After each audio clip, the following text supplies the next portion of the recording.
digital radio and online. We are BBC Radio Manchester.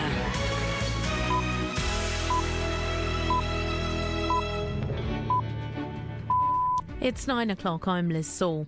Advice to boil tap water before drinking has been lifted in another 86,000 homes in Lancashire. Residents had to boil drinking water for 3 weeks after a parasite discovery at a treatment works. 300,000 homes were initially affected, half of which can now use water as normal. Parts of Chorley, Preston and South Ribble are the latest to be given the all-clear from United Utilities. A murder investigation's been launched after the death of a woman in Newton Heath. The incident happened in the early hours of this morning. Ewan Doak reports. Police and paramedics were called to the scene on Culcheth Lane around 1:45 this morning after reports of an assault. They found the 38-year-old woman with serious head injuries and, despite attempts to revive her, she died at the scene. A post-mortem examination and formal identification are yet to take place. A 48-year-old man remains in custody on suspicion of her murder. Britain, France and Germany have called for migrants to be fingerprinted and registered when they arrive in Italy and Greece. The three countries said a system should be in place by the end of the year. And ferries are unable to get in and out of Calais this evening because of industrial action by workers. Lifeboats have been pushed into the path of the ferries, meaning they can't get out. The Bishop of Liverpool says it's a tragedy and a scandal that a rich country like Britain needs to have food banks.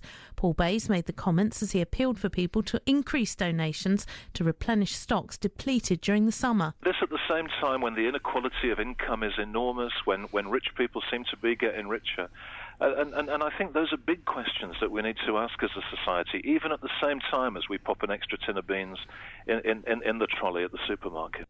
Detectives are trying to identify a man who grabbed a 12-year-old boy in Great Harwood in East Lancashire. The incident happened just after 8 o'clock on Friday evening on a pass between Delph Road and Bridge Street. The boy managed to break free and run off. The man had a distinctive floral tattoo on his forearm. 19 new jobs have been created at a bottling factory in Chorley. Morrow Brothers serves microbreweries across the UK. The firm's just opened a new plant at Buckshaw Village. Chorley Council gave the company a grant of nearly £24,000 towards the cost of buying new equipment.